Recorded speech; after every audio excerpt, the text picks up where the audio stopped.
Hai, konnichiwa. Konnichiwa. Hari ini kita ngobrol lagi mengenai Jepang lah. Hari ini kita ditemanin seseorang. Ya, seseorang. Ya, yang cantik banget gitu. Iya. Sebelum kita masuk ke topik utamanya, baiknya kalau kita saling kenal dulu kan. Pertama, namanya siapa? Nama Enju Hartia. Panggil Enju aja. Jadi biasanya dipanggil Enju. Iya. Oke. Terus asal di Indonesia di mana? Asal dari Karawang, asli Karawang. Asli Karawang, cuy. Terus job di Jepang apa? Job sekarang Kaigo atau perawat lansia. Kaigo ya? Ya. Iya. Kaigo kerjanya berat nggak? Ya. Berat ya? Taiheng. Jadi mikir ya yang mau ngambil Kaigo ya. Ingat, Taiheng tuh berat, susah. Sakit pinggang, lumayan. Pinggang. Tapi di tempat sekarang lumayan sih. Wah, oh iya ya, lupa. Sekarang udah habis pindahan kan? Iya, habis pindahan. Jadi ya lumayan lah dibanding tempat kemarin. Iya. Nanti mungkin kita bisa bikin videonya yang tentang pindahan. Boleh. Ini kita video pembuka dulu. Siap, boleh. Sebelum ke Jepang itu. Terus kira-kira alasan kita udah masuk ke topik-topik yang mulai deep lah. Alasan ke Jepang tuh kenapa? Maksudnya kenapa mau ke Jepang gitu? Waktu itu kan zamannya corona ya. Jadi kerjaan susah, terus kerjaan stuck di situ aja di dekat rumah. Selama 2 tahun gitu-gitu aja, terus aku mulai berani pengen ke Jepang, soalnya Jepang waktu itu juga masih buka loker banyak. Jadi persiapan pendidikan dimulai 2 tahun yang lalu lah. 2 tahun, berarti 2 tahun proses ke Jepangnya itu sekitar 2 tahun gitu? Dari pertama belajar sampai berangkat? Hampir 2 tahun ya. Hampir 2 tahun? Iya, soalnya matching jobnya tuh lama. Oh, jadi yang lama berangkat ke Jepang tuh matching jobnya? Matching jobnya. Pendidikan cuman 5 bulan, terus persiapan ujian sekitar 2 bulanan lah. 2 bulanan? Iya, matching job yang lama itu. Kalau sama sih ya, aku juga kemarin sekitar 1,5 tahun untuk sampai berangkatnya gitu. Yang lama juga tuh di COE. Iya, betul. 3-4 bulan baru turun. Iya, baru turun. Waktu itu juga emang lama. Ya, udah pasrah aja sih. Terus kira-kira ke Jepang ongkos yang dipakai berapaan gitu? Berapa banyak? Habisnya total dulu deh. Sebelum kita jabarin. Dulu kan aku lewat LPK. Untuk proses di LPK itu sekitar 25 juta. Di LPK tuh 25 juta total semua ya? Iya. Pendidikan pokoknya dari awal tuh kita cuman deposit 5 juta. 5 juta.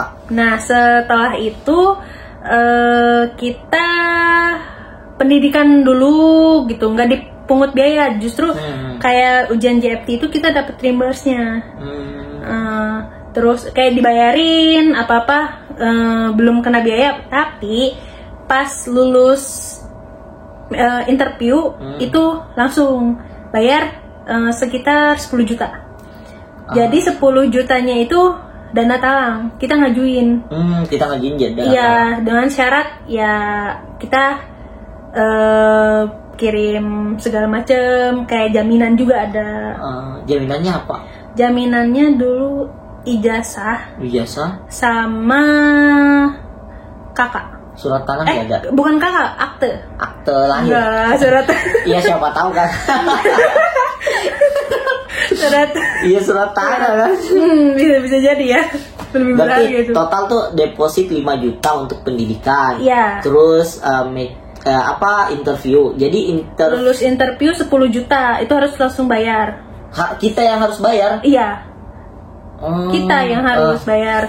Nah, sisanya 10 juta itu bisa dicicil setelah nyampe Jepang. Jadi kemarin udah lunas waktu? Udah lunas tahun kemarin. Berarti tiap bulan dipotong dong? Enggak, tiap bulan aku yang bayar transfer. Tergantung kitanya.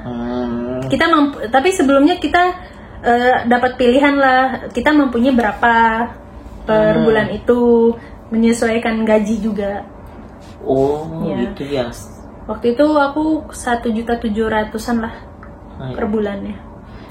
Nanti nama LPK-nya aku cantumin di deskripsi ya. LPK-nya terkenal kok. Iya terkenal. Emang LPK-nya Pak namanya? Sakura Mitra Internasional. Sakura Mitra Internasional. Ya itu bagus, pendidikannya bagus. Oh, berarti kita harus modal juga ya ke Jepang ya? Modal juga kalau lewat LPK ya, tapi kalau mandiri kayaknya nggak terlalu sih. Ya. Kalau mandiri. Tapi LPK tuh bagus lah, terarah gitu. Kita tinggal ya ngikutin aja. Kalau mandiri kira-kira bakal lebih murah? Kemungkinan ya kalau mandiri kita kan belajar sendiri gitu, ujian ya sendiri. Tetap sih harus ngeluarin kayak biaya ujian, tapi untuk kayak tiket pesawat mungkin di ini sama perusahaan.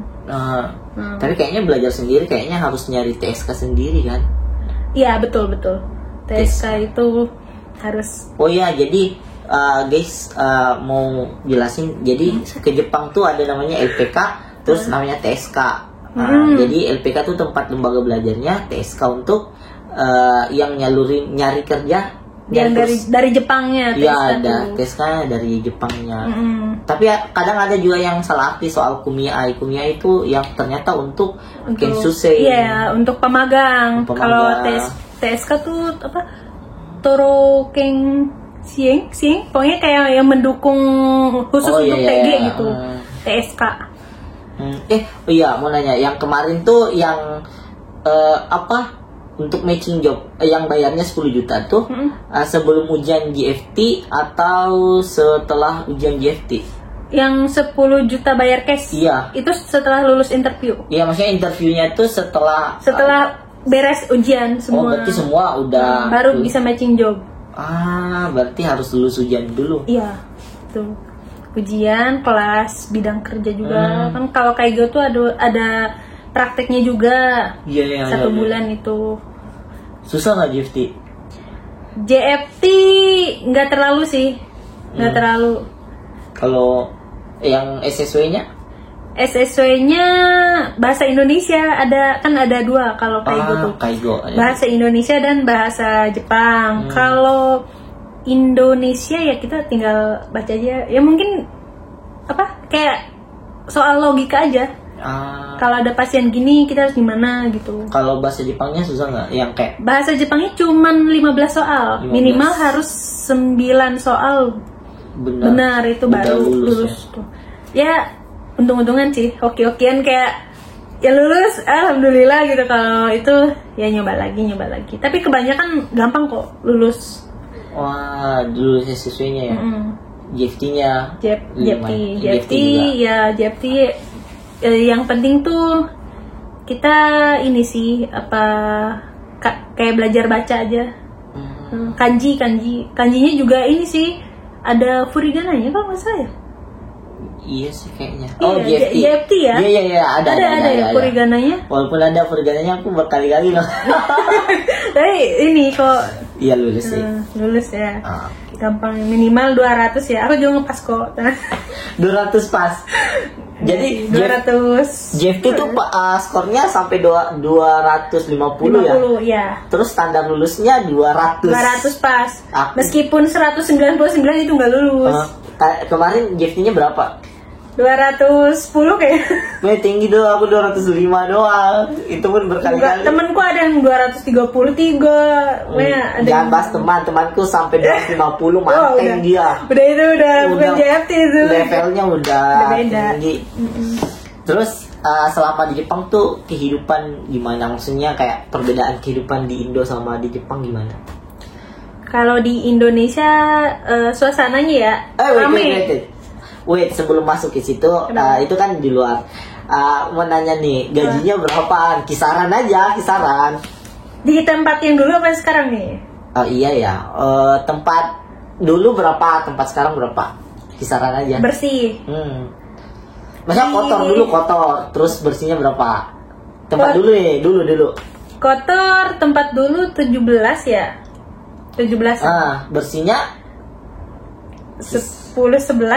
Semua lumayan tuh guys, 10 Kecil, jutaan guys, kecil, lah, 10 kecil. ke 11 jutaan kalau di yen sekarang. Kalau tempat sekarang Tempat sekarang kotornya 25-an ya. kotor 25 juta. Itu berapa tahun kerja di Indo? Terus Bersihnya sekitar 17-an. 17 Kalau sama shift malam Iya. ya, 17 juta cuy dalam satu bulan. Tapi kemarin ada pelatihan kan, sebelum masuk kerja ada pelatihan dulu. Kensu itu tuh ada info katanya standar gaji di Jepang itu 30 standar. Nah, intinya kita tuh harus ya tingkatin bahasa Jepang. Kalau mau gaji naik, tingkatin bahasa Jepang. Udah. Semakin naik tingkatnya, levelnya semakin besar gajinya. Ada kenaikan gaji gitu dari. Berarti standarnya sebenarnya 30 katanya. Makanya wah, kalau 30 orang Jepang itu kita setengahnya ya. Tapi ya alhamdulillah disyukuri aja gitu. Disyukuri dulu kan. Kita kan masalah. Oke, setelah bahas gaji tadi semua yang kayak penting-penting untuk awal. Kehidupan di Jepang gimana? Kayak misal bedanya kehidupan di Indo sama di Jepang gimana? Yang lu rasain? Segi perbedaannya di mana? Kayak enaknya dan nggak enaknya juga. Di Indonesia tuh rame. Ya rame, pagi-pagi udah ada suara yang ngelas lah. Ada yang nawarin ini kan sarapan atau gimana gitu. Kalau di sini ya sepi sih. Sepi ya? Sepi, damai lah. Tahu di situ bedanya. Damai, ya. Tapi lebih senang mana?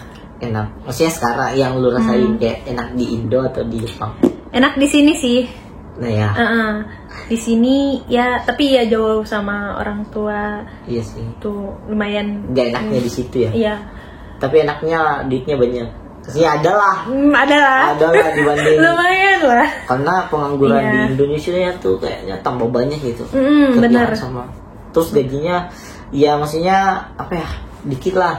Ya. Hitungannya kalau Kita mau gaji apa ya? Kalau dihitung kita udah kerja bertahun-tahun di Indo tuh ya uangnya tuh nggak sebanyak kerja di luar negeri lah. Jadi kalau sebisa mungkin kalau masih muda cepet aja ke luar negeri sekarang tuh.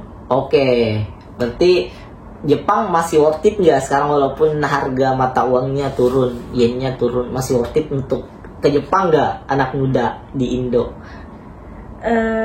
Kalau untuk kaum mendang-mending ya, ya mending Jepang masih lah. Masih worth it.